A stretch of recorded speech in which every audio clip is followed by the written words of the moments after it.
David Dunn, you made me laugh by that comment, bro. You made me laugh. Just want you to know that. That's why I put it on the screen. Okay, come on. That's why I put it on the screen. Okay. All right.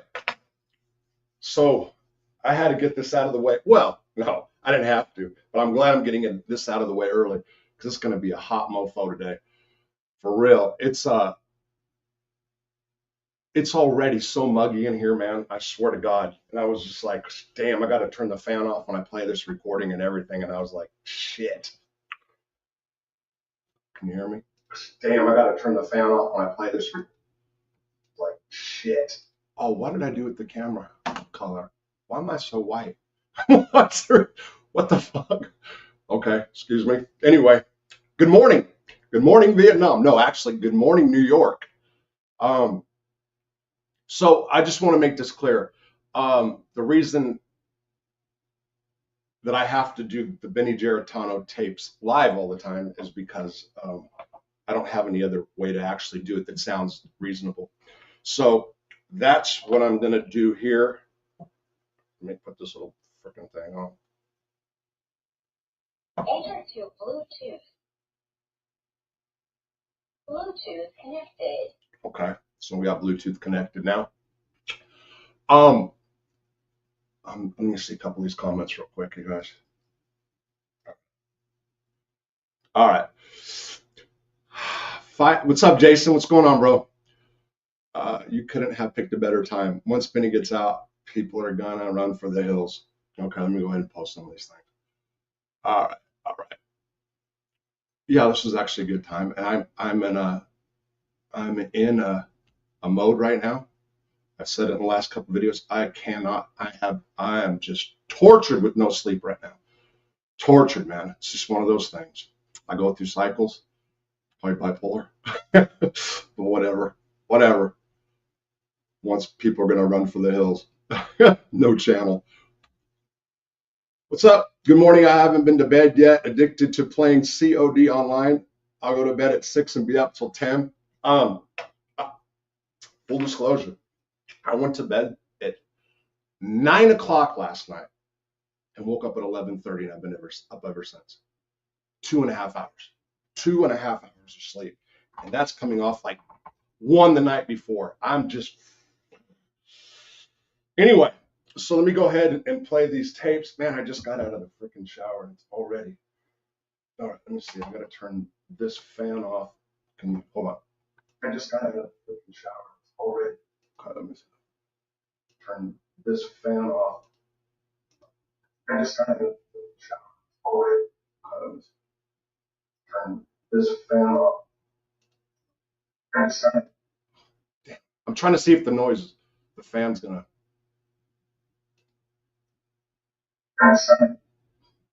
I'm trying to. Okay.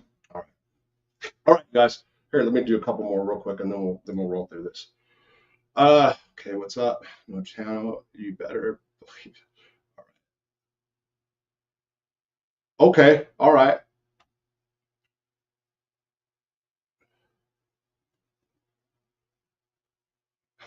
Okay, no channel. Yeah, he's wound up right now, and well, you'll hear it for yourself. With no further ado, I'm going to turn my camera off because I don't like looking at me when I just sit there. Okay, Joe. Thanks for watching. All right. Let me see. Do I say anything stupid? Hold on real quick, just in case I forgot what I said.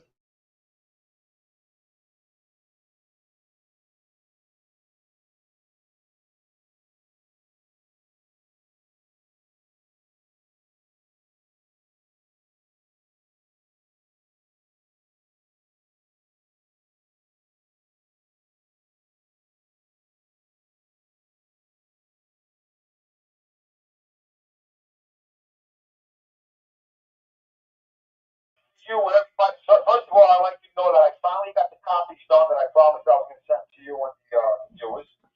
Over here, it's the same job. You can't get copies done.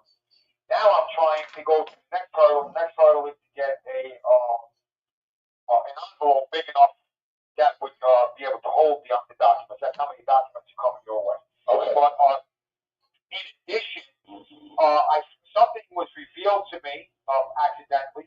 These people don't turn over anything, Real quick, you guys. I just want you to know there's parts of this call that'll be bad, and that's not from here. That's from Benny's phone. Ready? Go.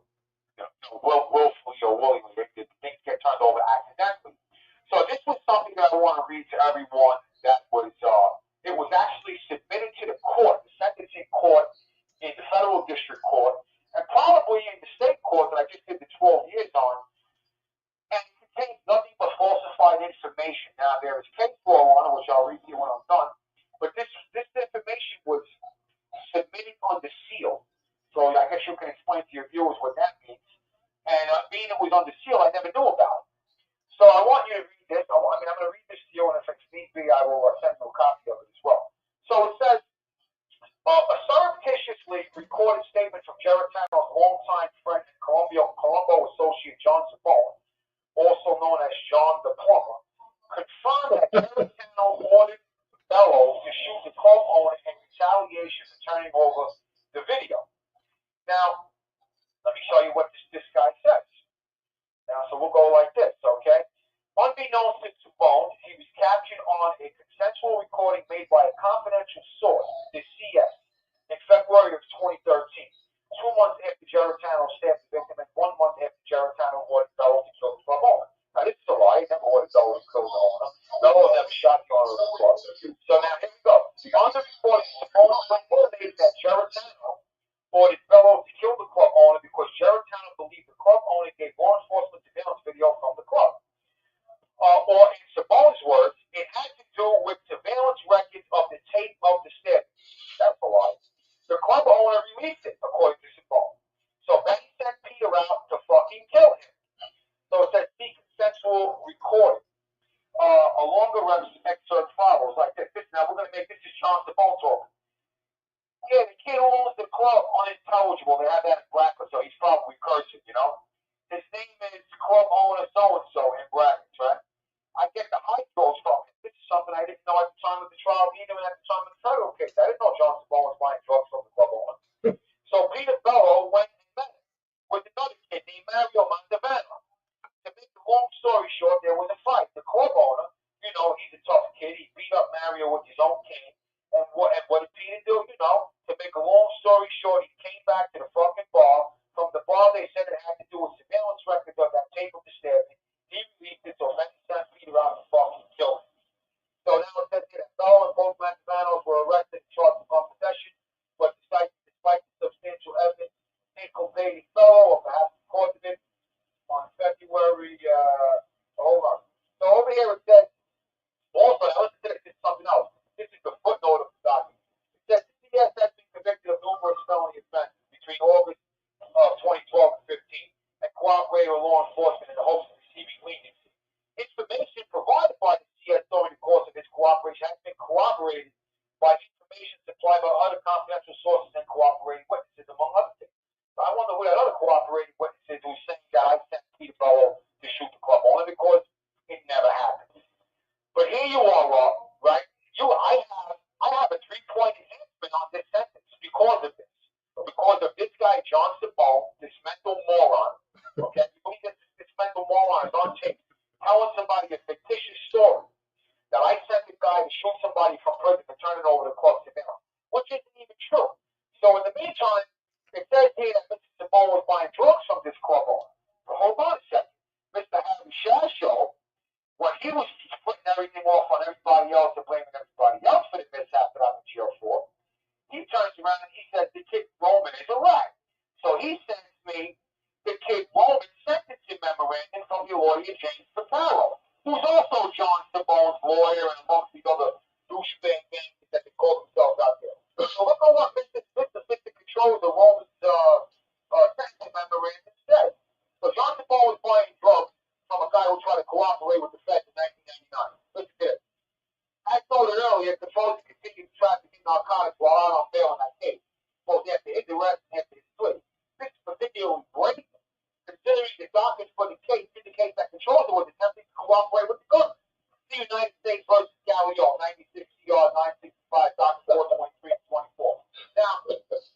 Now, Roman controls to recognize the breach of his original cooperation. Now, do you even see what I'm dealing with here? But hold on a second. The reason that I'm putting this on the air is because there's case law here. That says I have to get a hearing now, right? So it says an error in sentencing procedure can cause a clear miscarriage of justice where a party's liberty is improperly compromised.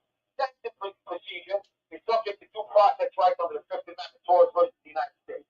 Due process requires that a defendant, one, not be sentenced based on materially false information. What this prosecutor put in front of the sentencing judge at the time of the sentence in 2019 was false information submitted under seal unbeknownst to me. Okay? Number two, not to be sentenced based on material misapprehension of fact. Forward. Okay? An opportunity to protect the facts upon which the sentencing authority relied in posing a sentence. You can tell me that none of my lawyers knew.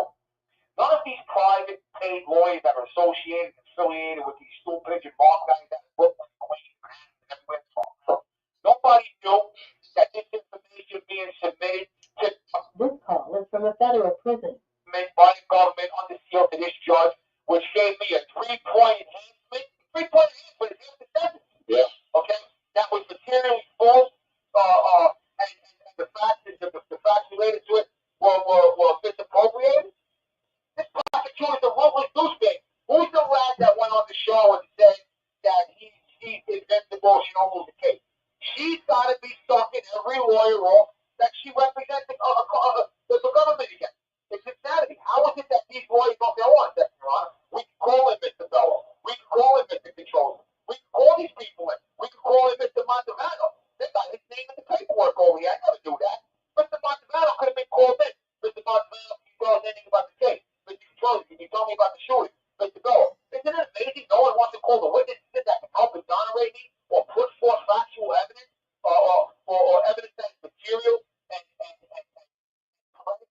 the existence of the fact that these people claim is probable cause on any case that they charge me with so far? This is insanity.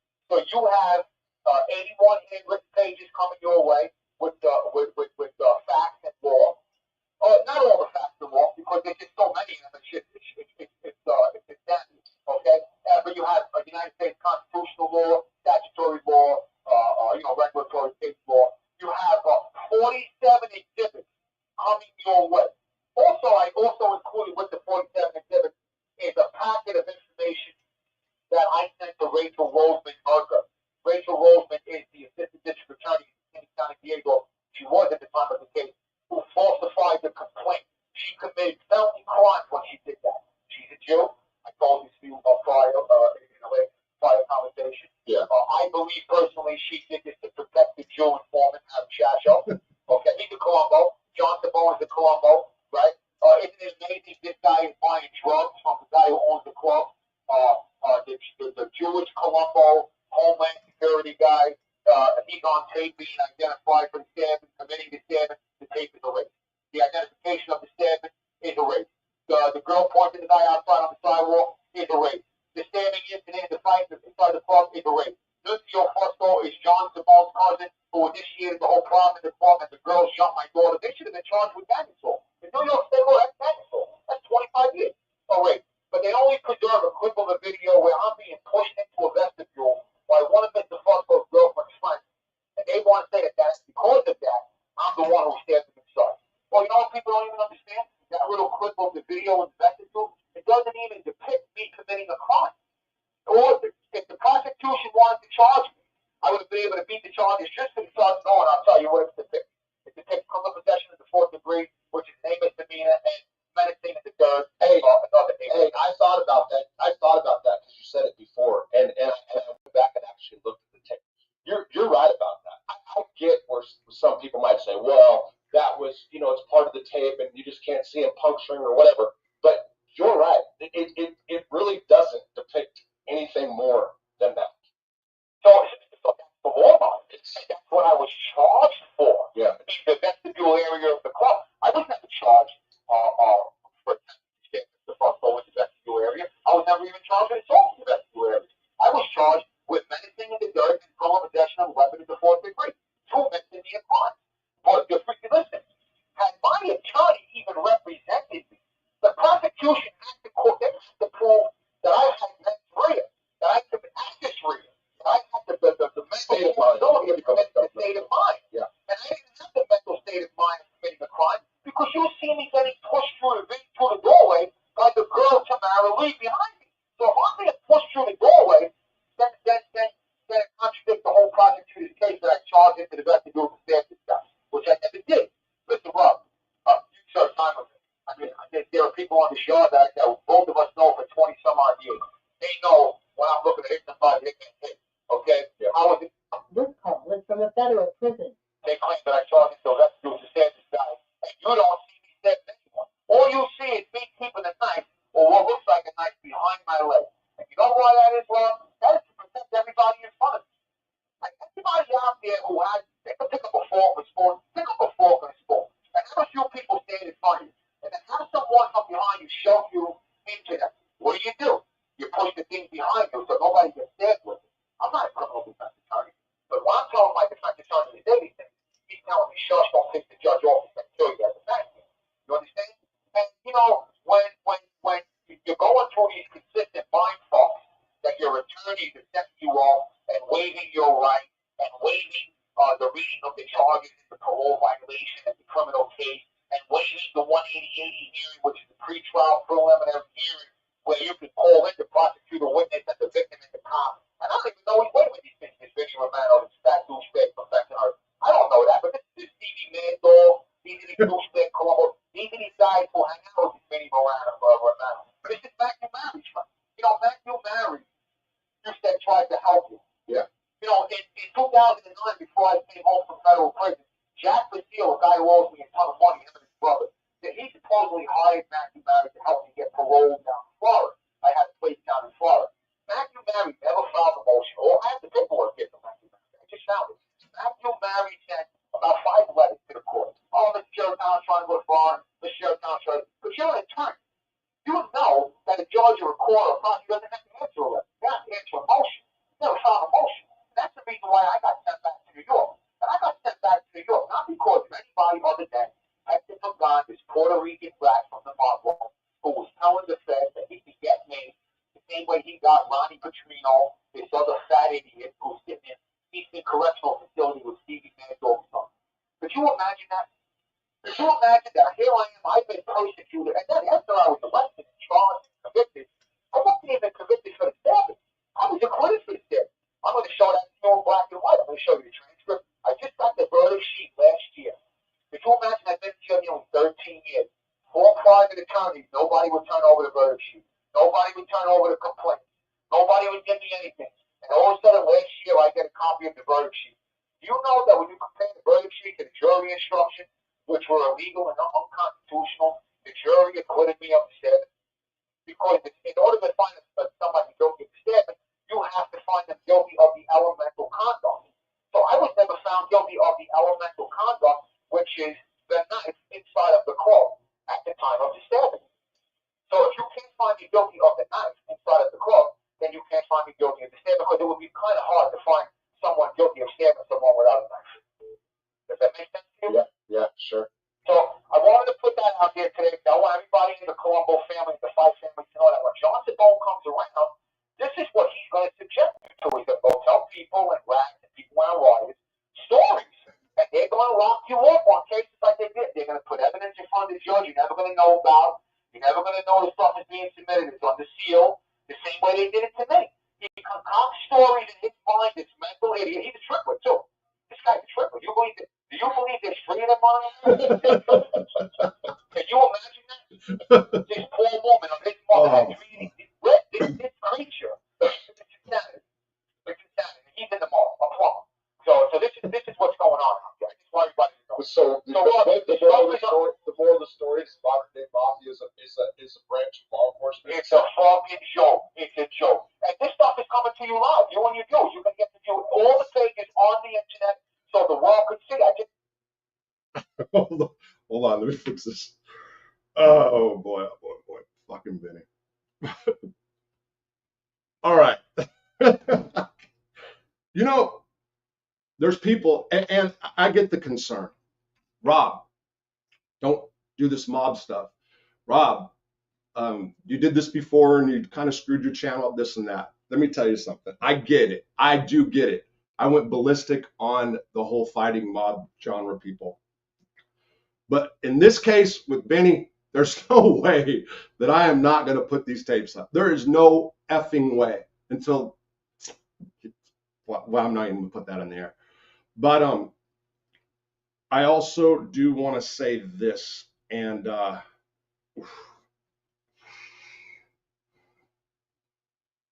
be humble, Rob. Channel the good Rob, not the bad one.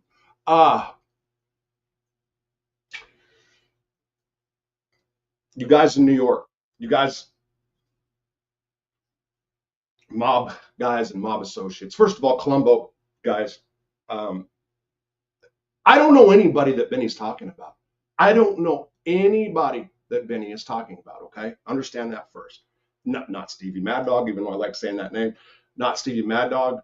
Not anybody that I don't know any of these people, okay? I know the mob rats exposed crowd. Some of them got angry with me for saying that Danny Fama did junk, needle, and that Mike Yell my wife. All that stuff. If you guys don't know, I said these guys were using in prison. And I know guys got pissed off because they're allegedly the good guys. And I like Danny. Mike Yell my wife well.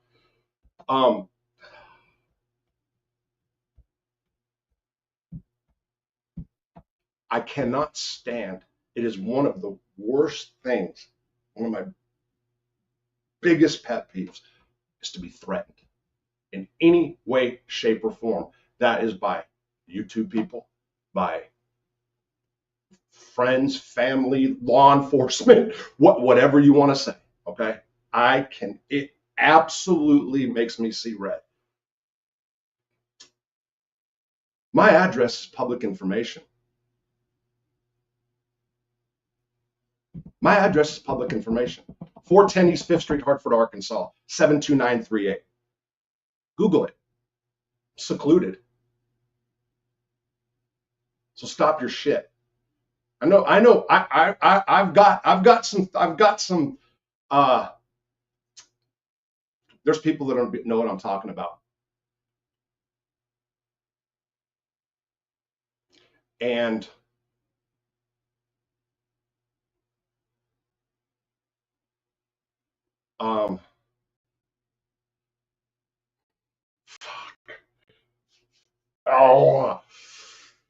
many of you dudes were bitches in prison, so don't try to act like men on the street.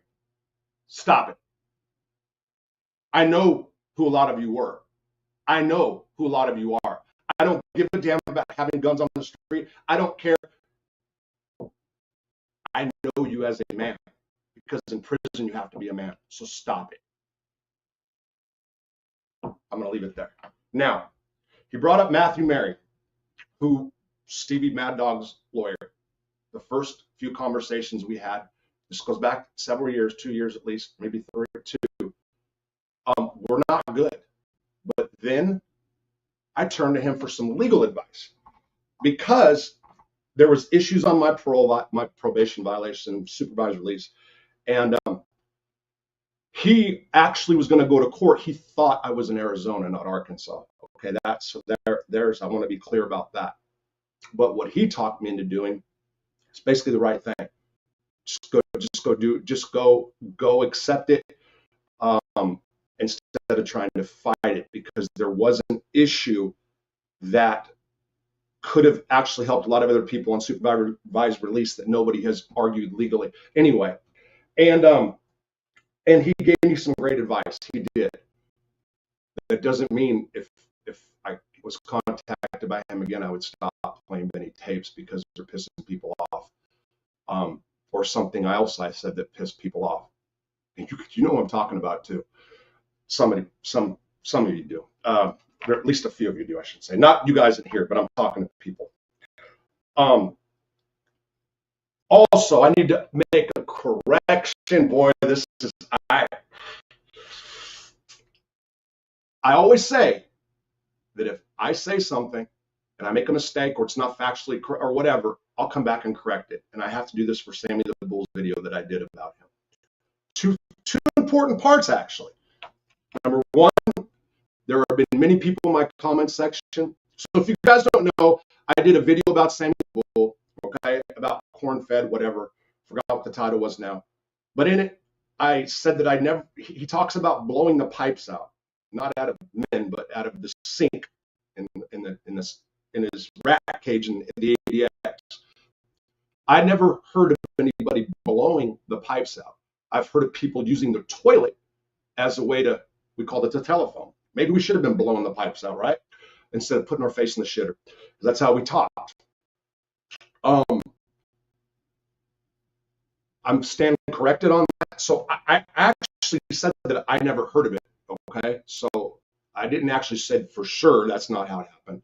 And the most important one, and this one kills me, because I even said something to somebody in the comment section. I told him that one of my friends called from prison, and that he told me there was no toilets in the rec cage at the ADX. Well, it wasn't him. It was a guy that's doing time with him in the hospital. Well, I heard from my friend, they do have toilets in the rec cage at the ADX. I see I'm cutting out. My Wi-Fi was down twice just a few hours ago. But anyway, so there was toilets. However, there's no way they could have gotten ice in that rec cage. I was told that when I told him that, when I explained that, he laughed his ass off. So at least I'm validated that way. There's no possible way they could have, that corn-fed, as Sammy the Bull said, had knives outside, okay, in the rec cage at ADX in the toilet section. But I want to stand corrected on those 2 points, which are pretty critical to the video I did, or crucial, I should say. But anyway, I want to say that. I wanted to say about what my relationship with Matthew Mary, just to be clear. Mike DeBella, you'll hear this later probably. Benny got that from you, and I do not have your phone number. Why don't you reach out to me through the Convict Inc. Facebook page and send me the message, because you might have been blocked. I probably wasn't the one who did it. This goes back a couple of years. You can read between the lines, because people were blocked that weren't good for me, so to speak. I mean, and I get it, but I'm not trying to make an issue out of that. So just in case, and he wants to call you, I want to say that. I do have another Benny tape, but I have to put you guys on mute for a second, because in the tape, there's one of the tapes. Look, he says some things that might get me, this lot won't get monetized. He goes off about Jews. Let me see if I can find this, but there's parts that I don't want people to hear about some things I said that have to do with personal issues that I'm just not ready to put out there.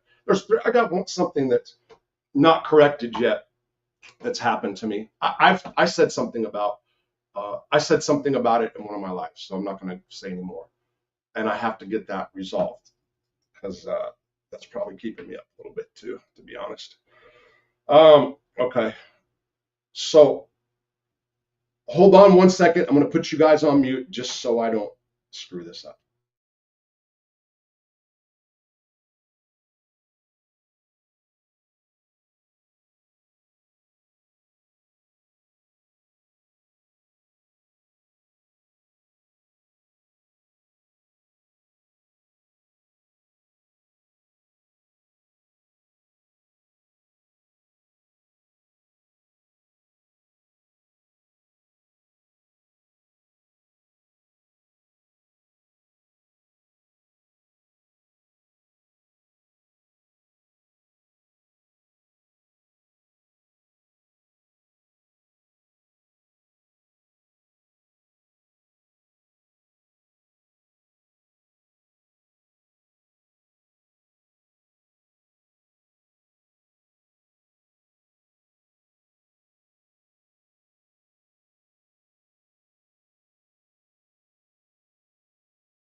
Okay, let me see.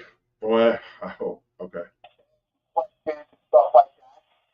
And by the time we get the paperwork to you, just so everybody has a clear understanding of what's going on with the paperwork, none of these people can deny it. I mean, it's in black and white. And like you said last night, everything is going to be sworn under the penalty of perjury. I told you and your viewers that, I sent packages to one of the prosecutors and the county court clerk right to their addresses. I got their addresses. I wrote to their houses. I got the certified mail receipts to prove it. They signed for them. They never filed charges. They can't dispute it. Everything is in black and white. If they dispute it and they open up a can of, they bring it into court, they open up a can of worms. You know what I'm saying? You're up. They can't dispute it. So my thing is, you got one of these ladies works for the attorney grievance committee. She's got married. How you got this lady working for an attorney grievance committee? She committed a felony. It's black and white. I got the paperwork. She falsified. She said whatever. It's not my case. How you got her reviewing grievance complaints against attorneys and prosecutors when she has demonstrated her propensity to commit felonies herself? Wait. This thing? Huh? Who is this now? Now that's a woman by the name of Rachel Roseman Merker. She is one of the King County. She is a former King County District Attorney, a complaint room screener. So the complaint room screeners are the ones that the detectives call and the cops call. They talk to them and tell them about the arrest. And the complaint room screeners, they make the felony complaint. In the meantime, the victim never identified me as the stabber. That's a known fact. She drew up a complaint and said that the victim told the cop that I stabbed him. And the complaint was never signed by anyone, and there's no supporting affidavit to accompany it. Now, these attorneys did this complaint for me for 7 years. They never used it at a hearing. They never used it at trial. They never used it at the parole violation. Because had this had been revealed, the first question is, well, where did this complaint come from? Real quick, David Dunn. I just seen this right here. Benny's brother's here watching this video. His younger brother Jonathan is what you said. I just want to say to Benny's brother, I don't know the relation. I haven't asked him the relationship. I know they used to come up and visit him a lot when we were in Lewisburg. And I wish nothing against you guys. All right. I mean, seriously, I don't know nothing about you guys. I don't know nothing about none of the guys he talks about, to be honest. But I just wanted to say that. Here we go. Well, maybe it's complaint. Rachel Roseman. Well, if the victim is saying he doesn't know who stabbed this guy, and the cop is saying that the victim never said it, how did this person come to the terms that this person, that Benny was identified by the victim?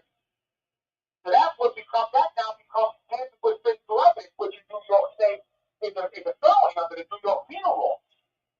Okay. So she could have been disbarred and prosecuted for tampering with evidence. This is what I was telling you yesterday. She is a Jew who knew that Harry was the identified perpetrator for the crime, another Jew, and she tampered with evidence to falsely accuse me, a Christian man, with the crime that a Jew was identified for twice. And that's why I told you and your viewers, she discriminated in the practice of law. That's discrimination. You just don't charge people from other races, creeds, or religions, and you tamper with evidence to protect your fucking crime. You don't just falsely accuse people because No, listen, when you start saying that, you can prove that her Jewish religion was the reason. That's a stretch. Listen, it's not a threat, it's a fact. Put it in writing to us, one to one, that the penalty of perjury. She didn't dispute it.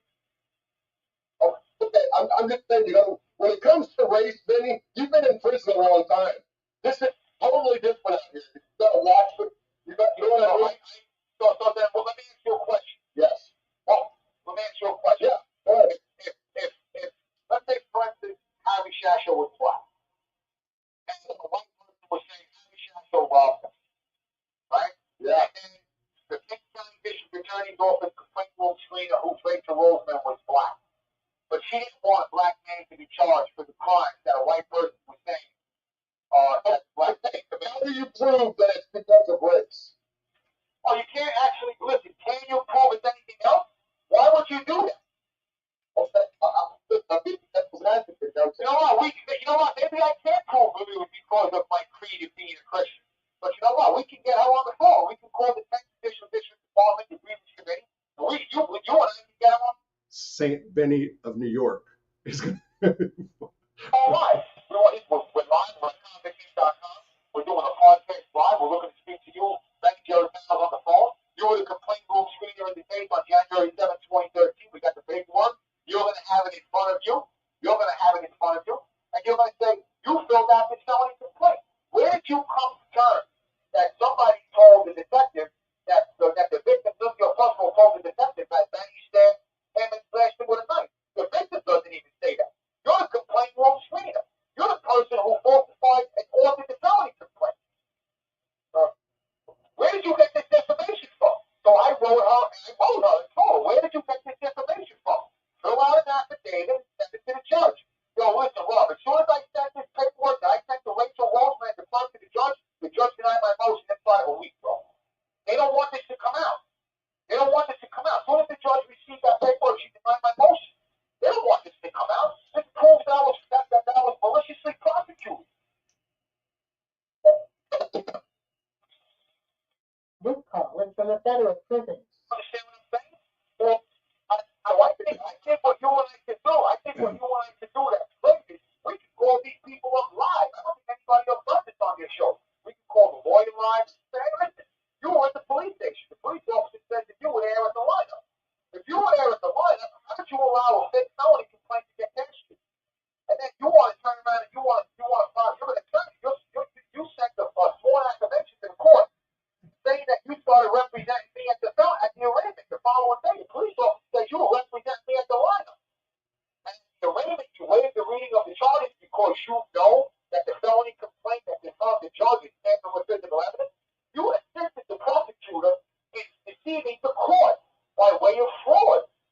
There's a fraudulent document in front of the judge who has to make a probable cause determination to see if there's probable cause to hold the defendant and to further the proceedings into a grand jury or to 180, which is a pre-trial preliminary hearing. The way that the preliminary hearing, because the preliminary hearing allows you to call in the prosecutorial witnesses. So I'm all right now, and you're waiving the hearing, and then the prosecutors are going to release me, and then you tell the prosecutors don't release me? This is who Harry Shasho sent to represent me. Yeah. The prosecutors had no one to come forward. It was fake evidence. If the cop comes in, hey, who told you Benny stabbed Nunzio Fusco? Nobody. Well, hold on, we have a complaint here saying that Nunzio Fusco told you. Well, you didn't get that complaint from me. It's not signed by me. It doesn't have a supporting affidavit. Well, who manufactured this complaint? Rachel Roseman. So Vinny Romano, the attorney that Harry sent to represent me in the lineup at the arraignment in the lineup, he knew of Roseman's misconduct, criminal misconduct, and he concealed it. That's fraudulent concealment, Rob.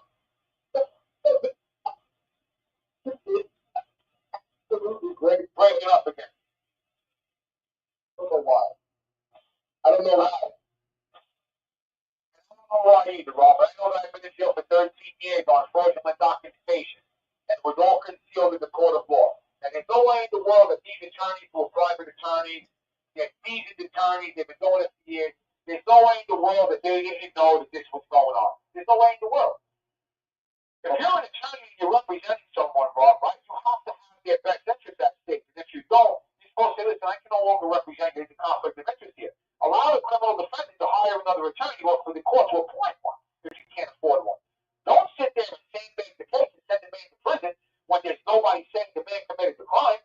No, listen, what I was saying is, and I think I just figured out a problem. Hold on. So what I was saying was, I think you absolutely have some fantastic points when it comes to the law. Really, I do.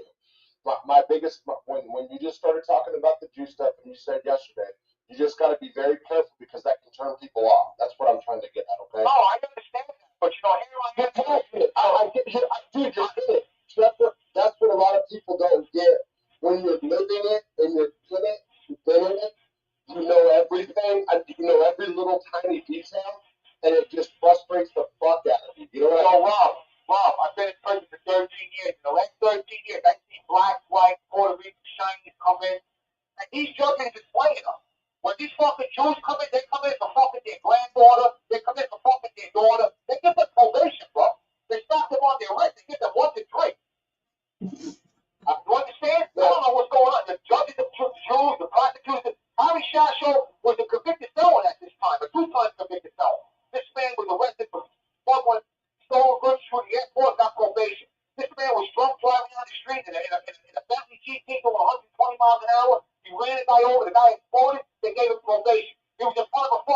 had my case. Honorable Joe Conrad. Said, "Look, take the family $250,000 for home." That's the issue of homicide in the state of New York, bro. That's 20 years.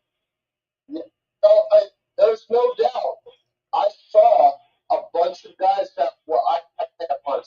I know some convicted sex offenders that were Butler one that had very little time that did some very bad stuff to kids. I know that. There's proof for that. Come on, they don't want to give me a hearing. You don't want to give me a hearing? I got fucking 13 affidavits from people that prove beyond. Hey, listen, all you need is a doubt, right? A reasonable doubt. I got 13 affidavits that put doubt in anybody's mind. I tell you what, there's something even better, Rob. I went to trial. You know I was not found guilty of the stabbing. I just did 12 years for the stabbing. I was not found guilty of the stabbing. You know that you and I mentioned this to you on your podcast in 2022. I said, my lawyer told me that I was not found guilty of the stabbing, right? But at the time of 2022, when I mentioned it to you, I never had the verdict sheet. I just got the verdict sheet last year. And what was it? I was never, Albert Bradley was my lawyer. I never got found guilty of the stabbing. What were you found guilty of? So I was found guilty of 2 misdemeanor crimes. Criminal possession of a weapon in the 4th degree and menacing. But the criminal possession of a weapon in the 4th degree gets bumped up in the state of New York to a D felony because I'm a convicted felon. So when you're a felon, and if you're in possession of a knife, that's a misdemeanor charge. But if you get found guilty of the knife, that knife now becomes an E or a D felony, right?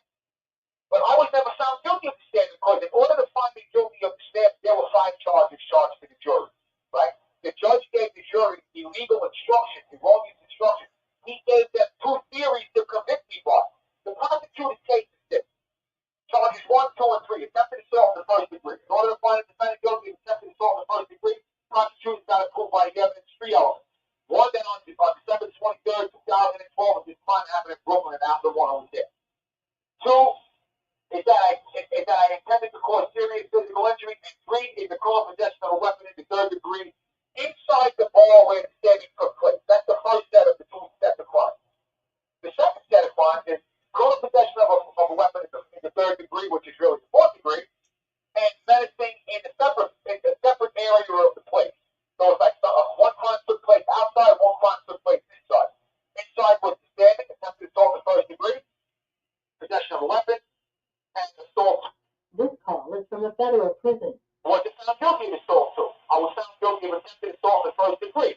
But in order for you to find me guilty of attempted assault in the 1st degree, you have to find me guilty of the weapon inside the club. You can't say I stabbed the man without the weapon. I wasn't found guilty of the weapon inside the club. I did. Well, I didn't know that you weren't found guilty of that. So how about that? So I'm going to send you the verdict sheet, and I'm going to send you the jury instructions. So when the judge changed the instructions, he gave them 2 different theories. He said, "You find the defendant guilty, skip count 2 and 3 and go to count 4." How can you find the defendant guilty of count 1 of stabbing a guy inside the club with a weapon that wasn't possessed inside the club? And that's what he instructed to the jury prior. So he gave them 2 instructions. One is illegal and unconstitutional. It's illegal. I'm sending you the case law with this and everything. I'm breaking everything down. So Albert Bradley knew I was never found guilty of the stabbing. And he never filed a motion to set aside the verdict. He never told me at this time. So I just did 12 years for a stabbing that the jury, even if they, so basically it's kind of like the jury was confused. They thought I attempted to stab Lucio in the vestibule where the picture is. You understand what I'm saying? Yeah, I understood that. So now, the parole officer, he draws up a violation. The violation says I tried to stand Fusco in the vestibule. I was never charged with trying to stand Fusco in the vestibule. I have the prosecutor's sworn affirmation saying the defendant was never charged with trying to attempt to stand Fusco in the vestibule. But all of this documentation was concealed at the time of these hearings. It wasn't revealed to me at the time of the parole violation hearing, and it wasn't revealed on the trial. And these lawyers concealed it. They helped the prosecutors conceal it because the parole officer committed a felony in the Fed. He lied in the complaint and said that Fusco and the girl said it was me. They never said it was me. They said it was Alex. Okay, hold on.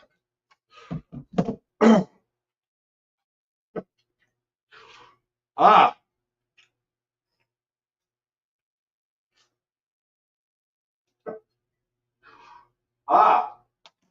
Okay. So New Yorkers, not just New Yorkers, isn't this a fun way to wake up? Oh, by the way, breaking news. Betty wants to move to Arkansas. Right?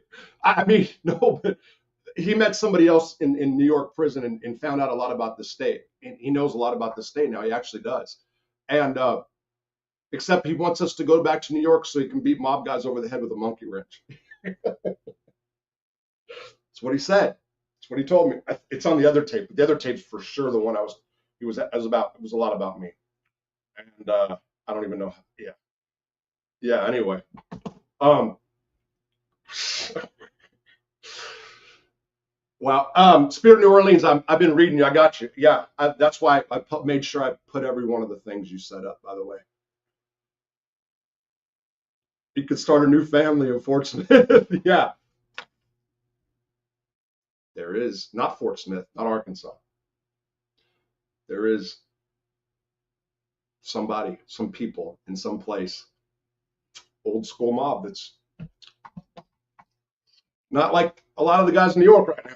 I'm just saying. I know about. I'm sworn bound to secrecy. Yeah. So,